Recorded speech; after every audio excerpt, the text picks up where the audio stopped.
Почитувани гледачи, добро вечер. Ова е новото издание на емисијата Телеординација. Оваа телеординација започуваме со тема повторно на COVID-19, но од малку подруга перспектива.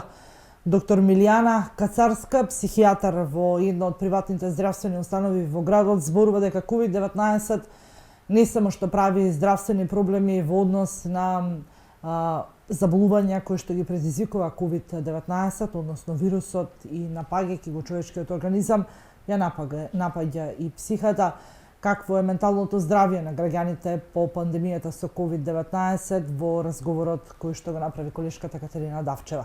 Македонија и светот се бори со пандемијата со COVID-19. Освен на здравствените проблеми кои што ги предизвикува ковидот, веќе се манифестираат и психолошките проблеми кои што се јавуваат кај популацијата. Од март месец до сега веќе 9-10 месеци притисокот и стравот од коронавирусот. Од аспект на младите, па и еве општо популацијата, кои се најчестите проблеми кои што се јавуваат? Дали се тоа психози, дали се одредени стравови, значи што вие со засилено темпо работите во овој период, да речам, па дури како нус продукт на сета таа хистерија околу коронавирусот? Јасно, како што кажавте, во последните 8-9 месеци ние живееме под континуиран стрес. Настаната е една нова стресогена ситуација, која што сама по себе продуцира расстройство во односите, пред се во семејните услови, кои што подоцна се преливаат во меѓучовечките, значи на глобално ниво. Прво и основно од тоа што прашавте е фрустрацијата од наметнатата новонастаната ситуација. Значи, во мал процент секој од нас доживува еден тип на фрустрација.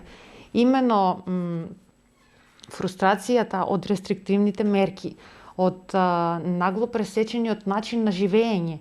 Тоа треба да биде така за да биде нели пресечена и заразата.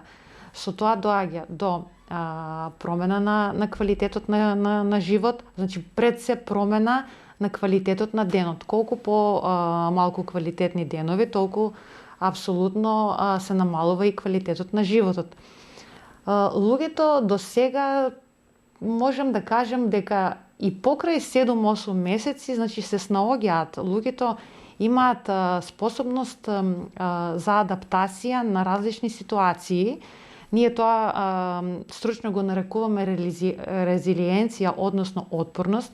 Меѓутоа, полека таа адаптација, тоест тие механизми на одбрана, почнуваат да се топат, да се исцрпуваат, со тоа што доаѓа до сите тие здрави механизми на одбрана за овој период се исцрпуваат и доаѓа до користење на нездрави механизми на одбрана, кои што може да се манифестираат со нарушување во однесувањето, евентуално и до поголем тип на расстройства кои што стигнуваат и до психијатрите. Јас ќе прашам, докаде е нормално да се носи сам со себе со фрустрацијата? Кога треба да побара лекарска помош еден човек? Значи вака, како што каже, фрустрацијата ја има во сите од нас. Се додека станува збор за еден тип на лесна анксиозност, затоа што тоа во овакви услови е сосема нормално. Имено не може да се однесуваме и да се чувствуваме како што било до пред март месец. Значи, се додека има еден лесен тип на анксиозност, некоја блага загриженост и страв, тоа секој сам може да го реши на некој начин. Меѓутоа, кога го поминува сето тоа во границите, кога доаѓа до еден паничен, односно патолошки страв, веќе тогаш е неопходно да се преземат чекори за барање од стручна помош. Зборуваме дека психијатрите сте малку табу тема, по-тешко го пречекоруваат прагот на психијатриските ординации пациентите. Дали короната ги натера луѓето, ги стимулира, освен за тој страв веќе да проговорат и за проблемите кои што ги имале низ животот, за кои што не сакале да разговараат токму поради таа табу тема? Еве да речеме колку е зголемен, ако не е точна бројка, но еве да прецизираме за 50% повеќе пациенти доаѓаат во овој период некои такви податоци? Во последниот месец бројот на пациентите, можем да направиме една споредба. На почетокот во април, веројатно луѓето беа исплашени за излегување од дома и посетување во првиот бран кога ни се случи за посетување на психијатри. Сега во последниот месец, посебно и случувањето во нашиот град и на глобално, на светско ниво, бројот на пациентите не е толку зголемен колку што приказната е речиси иста. Затоа што во овој период луѓето сумираат и доаѓаат со еден тип на проблематика од изгубеното здравје. Значи, речиси да во секоја една фамилија имаме по еден заболен. Значи, здравје, загуба во семејството за жал, изгубеното време, изгубените можности, изгубените финансии. Практично, бројот на пациенти не е толку многу зголемен, фреквенцијата во текот на тие 7-8 месеци е речиси иста, меѓутоа тематиката е слична на пациентите, што е и очекувано. При тоа, пациентите кои што веќе се поставени на психијатриска терапија, значи на психотерапија и психофармакотерапија, полесно ја поднесуваат оваа ситуација, затоа што веќе речиси имаат еден заштитен оклоп, за разлика од пациентите кои што за прв пат се среќаваат со оваа стресогена ситуација, практично не можат, ова е една шокова ситуација, се збунети, например, доколку има загуба во семејството, тие се бесни, се прашуваат дали направивме доволно, практично се изгубени и кај дел од нив тек очекуваме со тек на време да се развијат, за жал, некои психички расстройства кои што ќе бидат подлежни на лекување. Како да си помогнат од, да речеме некој краток совет, како може да си помогнат полесно, барем во таа прва фаза, да можат сами да ги намалат тие стресни ситуации, за да не дојде до компликации и до потреба од медикаментозно лекување? Па вака сега, значи, потребата на луѓето да бидат информирани од секогаш. Од една страна сакаме да бидеме информирани за да не испуштиме нешто, од друга страна преголемата информираност доведува до страв. Практично. На која страна и да се завртиме, темата е таа. Мислам што не е избежна. Дозираната информација пред се и онака дружбата ни е веќе практично редуцирана, на некој начин дозираната информација и дружба со луѓе кои што продуцираат позитивна енергија, затоа што во природата на човекот не е изолација, туку социализација. И сето ова што ни се случува ни е наметнато. И практично изолацијата сама по себе, како што и на почетокот кажав, значи ги заострува меѓучовечките односи, пред се во фамилијата, а потоа и меѓучовечките односи дали на работно место, дали во социјалните средини.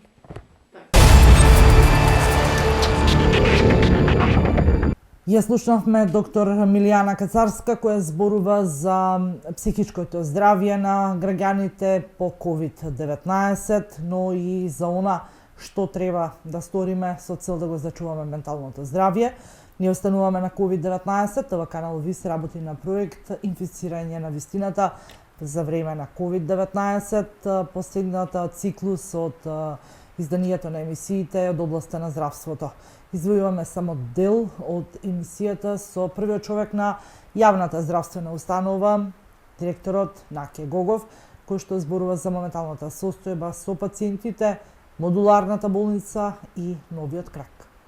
На почетокот од емисијата спомнавме дека бројот на болнички капацитети е толку. Направивте реорганизација, но нека да се поставува прашањето. Дали Струмичката болница има доволно ресурси за пациентите кои што доаѓаат и бараат помош и поддршка за лекување од COVID-19, има доволно број на кислород и на лекови? Да.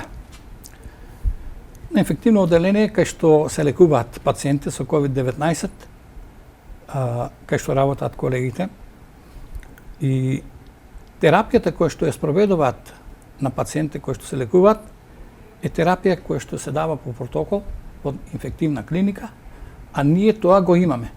Терапија која што треба да се даде на пациентот болен од COVID-19, имаме како ампуларна терапија, така таблетарна терапија, имаме доволно кислород. Досега не сме останале без кислород. Како што може да се случи, нели? Ние правиме напори секој пат, нели, во текот на денот ги проверувам одделението дали има доволно кислород. Ако некој пат затаи нешто да нема или нешто техничка пропуст, ние се снаоѓаме секако од другите одделенија, ако треба ќе позаиме боца, само да не остане инфективно одделение без кислород.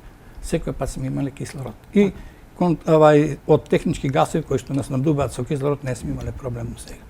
Така.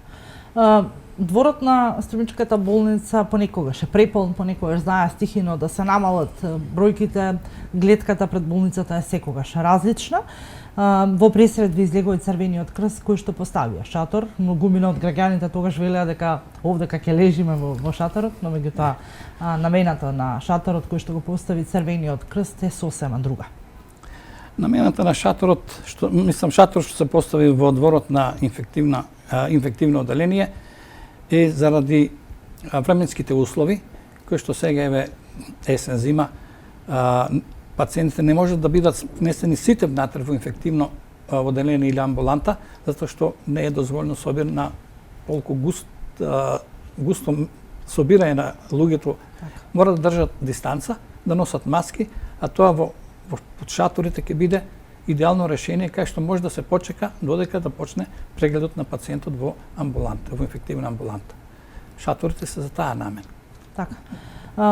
Имавте низ времето наназад, повторно ќе се вратиме ретроспективно, кога починати пациенти кои што починуваат во Струмичката болница, нивните роднини, семејство, па и пријатели многу често знаеа да направат скандал. Не само приказната не завршува само со скандал, значи има тука веќе и повреда на личности. Личностите се најчесто медицинскиот персонал и лекарите. За таа намена, еве, со повторната одлука на претседателот Пендаровски е да се овозможи пристап на армиските припадници и припадниците на МВР. Веќе е видно присуството на овие припадници во кругот на Струмичката болница, не е заради некакви други причини, туку токму заради безбедностни причини. Да, луѓето се со различни карактери и различно реагираат на несоодветни реакции од ситуацијата. Или ако почине човек од фамилијата, малку се во афективна состојба и они реагираат на несоодветен начин, мислејќи дека човекот ако починал заради грешка на медицинскиот персонал. Но тоа е еден опасен вирус кој што треба сите да не опамети, дека треба да носиме маски, треба да се држи растојание и да се одржува хигиена. Во такви услови луѓето во афективна состојба не можат да ја контролираат подсвеста и они можат да дојдат во конфликт со персоналот, со медицинскиот персонал, медицински лица, да ги вознемерат и да се расправаат без потреба. И еднаш се случи една ситуација каде што пациентот после екзитусот или умирањето го прекршија протоколот на земање на починатиот од одделението. Го зема со кревет преку ограда и го изнесоа и го однесоа. Меѓутоа, не беа и тие криви, затоа што меѓу граѓаните се ширише веста дека ако се прогласи починат од корона, се плаќа многу за погребни услуги. И вика, во болницата ќе ви земат пари. Во болницата никој не побара пари за починат пациент или за лекувани пациенти од COVID-19.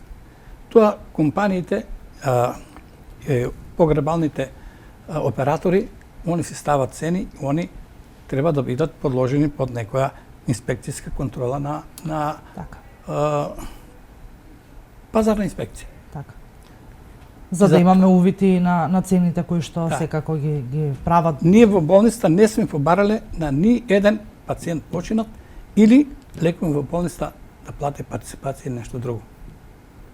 Конкретно Да. за COVID-19. Конкретно не за зборуваме, COVID-19. Апсолутно. COVID-19 е немилосрден кон сите, па дури и кон медицинскиот персонал. Да.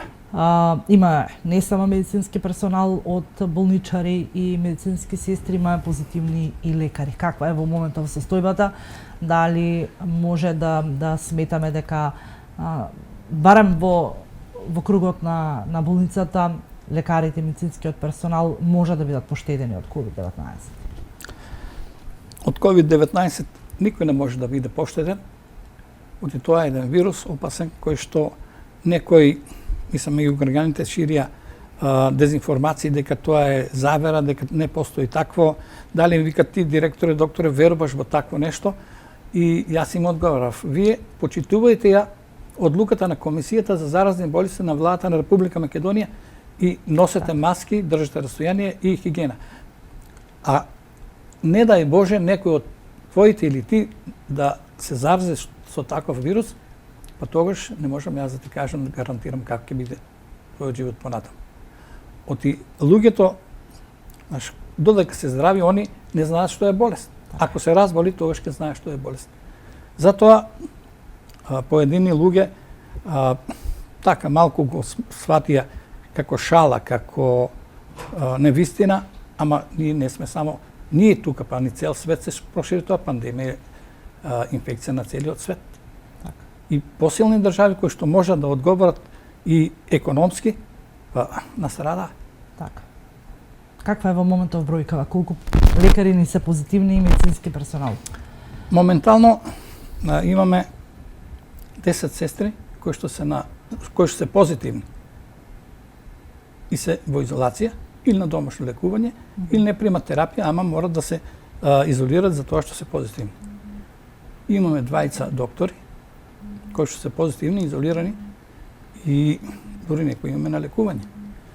Затоа сакам да кажам дека докторите секој пат медицинскиот персонал е изложен на ризик и треба да се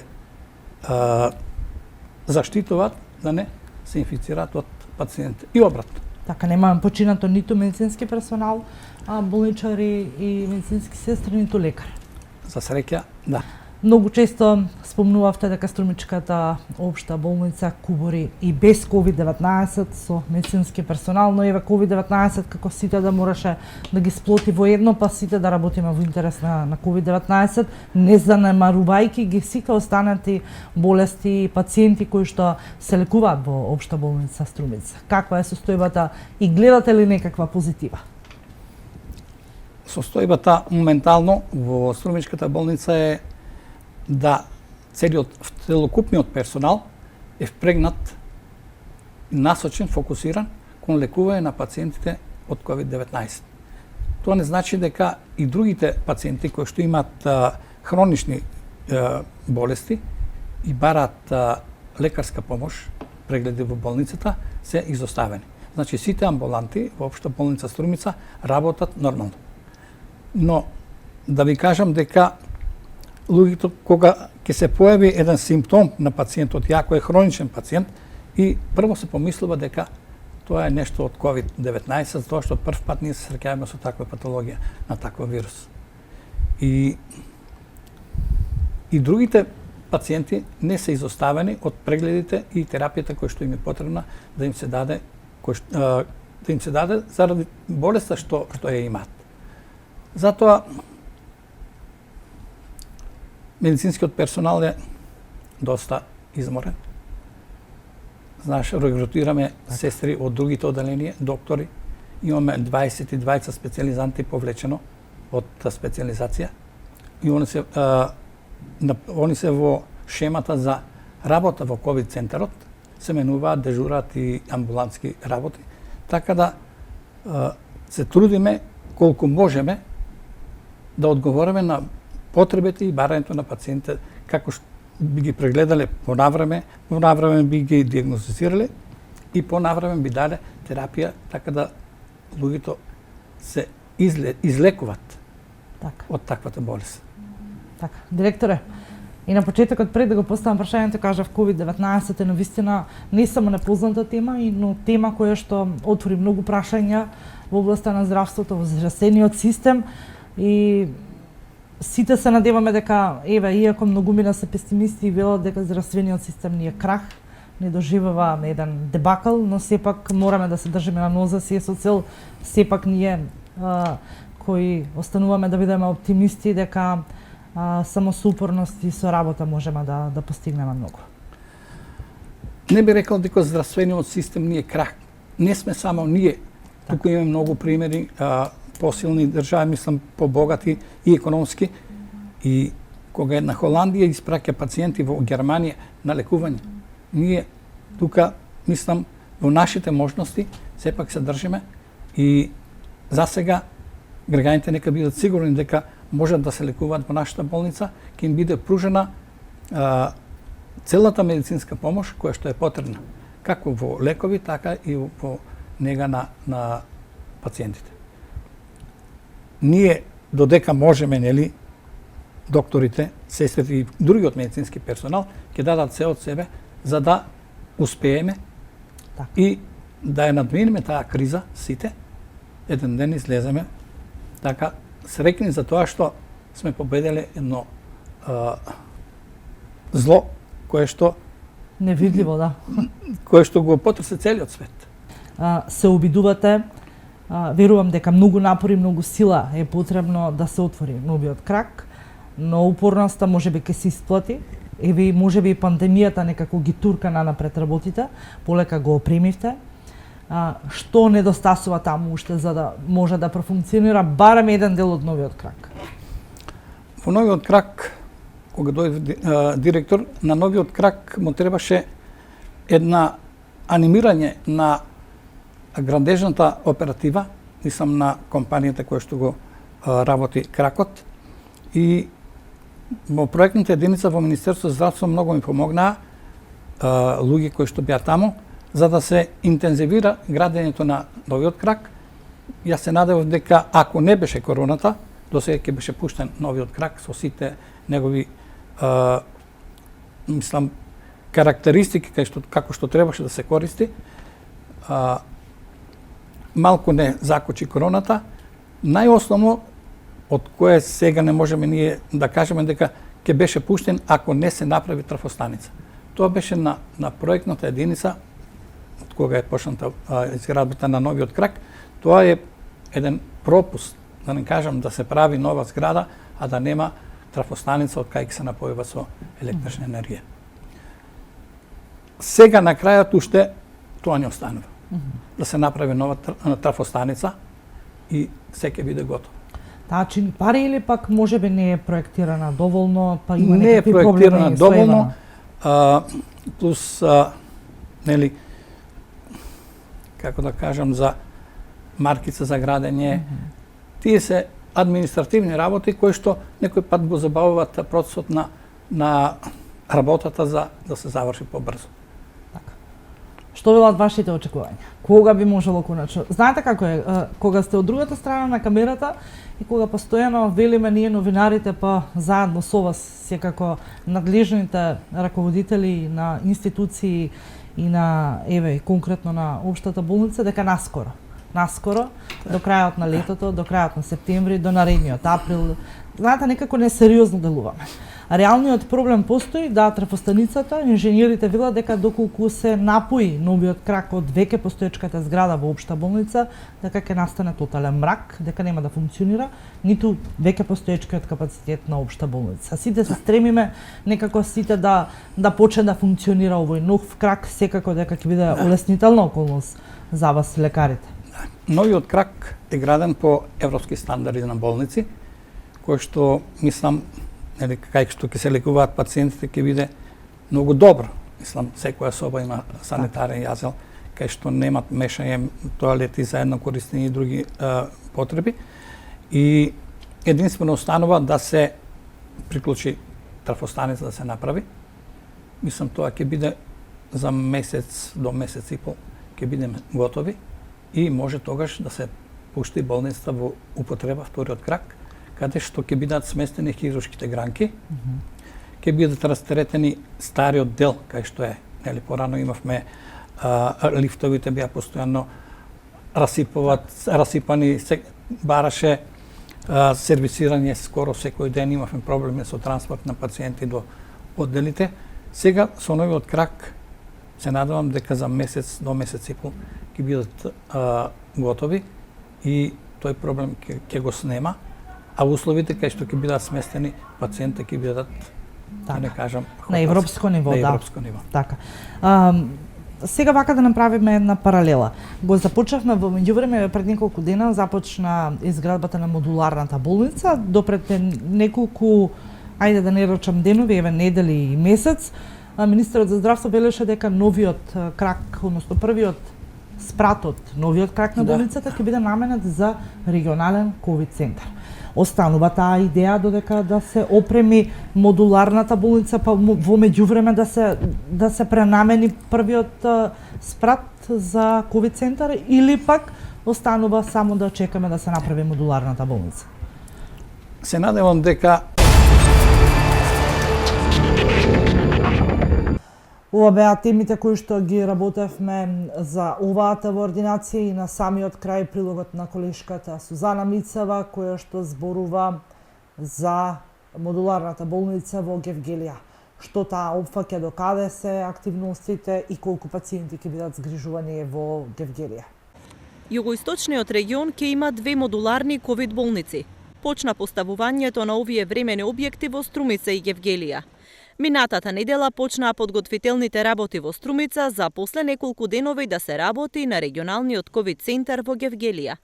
До крајот на наредната недела се очекува да пристигне и опремата која веќе е набавена од Министерството за здравство. Односно со конструкцијата на ковид болницата, Гевгелиската општа болница се стекнува со еден капацитет во кој што значително подобро ни дава можност да се справиме со пандемијата од COVID-19. Што подразбира дека на некој начин ќе се намалат и гужвите, ќе има подобра диагностика и по потреба ќе се сместуваат во самата болница, односно во стационарот на ковид болницата.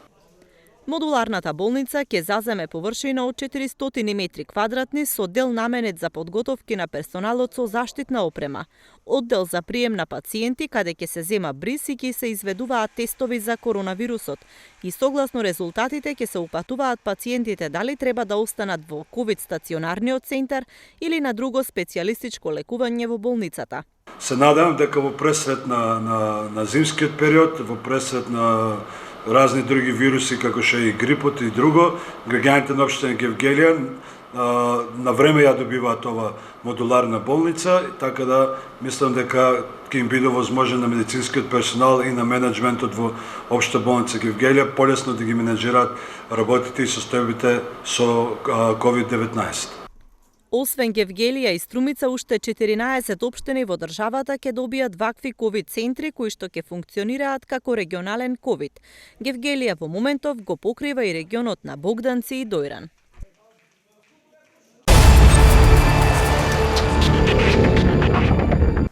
Ова е крајот на изданието на ТВ Ординација за оваа среда. Останете и понатаму со Канал Вист, се гледаме наредната среда.